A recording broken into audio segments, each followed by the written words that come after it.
ନାଁଟା ବେଣୁଧର ମାହାନ୍ତ।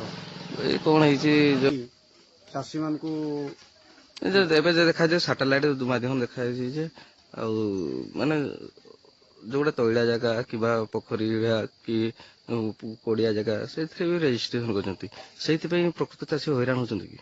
ହଁ, ସେଥିପାଇଁ ତ ନିହାତି ହଇରାଣ, କାରଣ ଧାନର ପରିମାଣଟା କମି ଯାଉଛି ନା ଆଜ୍ଞା।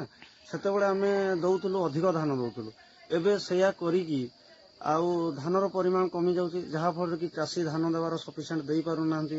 ଧାନ କିଛି ରହିଯାଉଛି, ସେଗୁଡ଼ା ଏମିତି ପବ୍ଲିକ ବେପାରୀ ମାଧ୍ୟମରେ ଦିଆହେଉଛି, ଯାହାଫଳରେ କି ସେମାନେ ଶସ୍ତା ଦରରେ ନେଉଛନ୍ତି, ଆଉ ଉଚିତ ମୂଲ୍ୟ ମିଳୁନାହିଁ। ଚାଷୀ ଖାଲି ହଇରାଣ ହେବାଟା ସାର ଆଜ୍ଞା। କେତେ କଷ୍ଟ କରି ଧାନ କରୁଛନ୍ତି? ଚାଷ ତ ଆଜ୍ଞା ବହୁତ ପରିଶ୍ରମ, ଯୋଉଟାକି ହାଡ଼ ଭଙ୍ଗା ପରିଶ୍ରମ କହିବା ପାଇଁ ଗଲେ ଭୁଲ ହେବନି।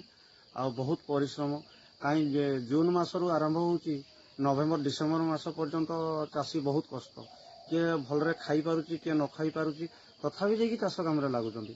କିନ୍ତୁ ଚାଷୀ ଏଠି ଠିକ ଭାବରେ ସମ୍ମାନ ଯୋଗ୍ୟ ହେଇକି ରହିପାରୁନି, ଆଉ ଚାଷୀକୁ ଠିକ ଭାବରେ ପାଉଣା ମିଳୁନି।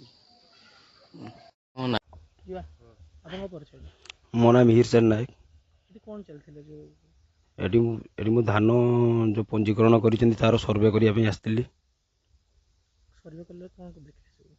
ଏଠି ସର୍ଭେ ଯେଉଁ ଚାଷୀମାନେ ପଞ୍ଜୀକରଣ କରିଛନ୍ତି ସେଇମାନେ ପ୍ରକୃତରେ ଚାଷ କରିଛନ୍ତି କି ନାହିଁ ତାର ପଞ୍ଜୀକରଣ ଚାଲିଛି ସାଟେଲାଇଟ୍ ମାଧ୍ୟମରେ।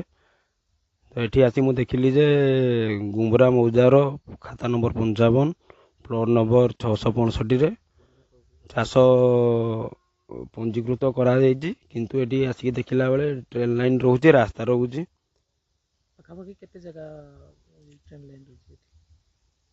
ମୁଁ 900ରୁ 1000 ଭିତରେ କରିସାରିଲିଣି, ସେଥିମଧ୍ୟରୁ 20% ଚାଷ ହେଇଛି, ଆଉ 80% ଚାଷ ହେଇନି।